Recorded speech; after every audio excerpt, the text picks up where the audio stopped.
Good morning mga idol! Isang mapayapang umaga sa ating lahat. Napakaganda nga ng panahon ngayon, maaraw at maaliwalas. Wow!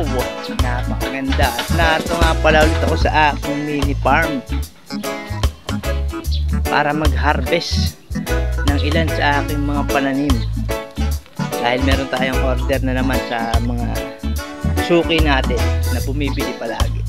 Shoutout nga pala sa ating mga kaisla, lalong-lalo na sa ating mga kaisla. Shoutout Rian. Napaka maaliwalas ngayon sa ating lugar, Talim Island. Shoutout sa lahat. For today's video mga idol ay mag-harvest nga ako ng ilan sa ating mga pananim dahil marami na tayong pwedeng harvestin ngayon mga idol. At mag-harvest na ako mga idol ng kauna-unahan kong harvest ng kalabasa. Mag-harvest na nga ako mga idol. Buti na lang nakapagpatubo ako mga idol. Nakapagpatubo at nakapagpabunga at ngayon ay mag-harvest na ako mga idol. Tara, simulan natin. Huwag natin patagalin. Let's go!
Idol, ito nga pala ang ating na-harvest ngayong araw.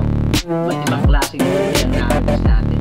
Ika-counting nga lang siya pero okay na yun. Gusto yun na. Gusto tayo pangulam na. Okay mga idol, thank you sa pagsama sa aking pag-harvest ngayong araw. Maraming salamat at kita-kita ulit sa susunod na harvest. Thank you.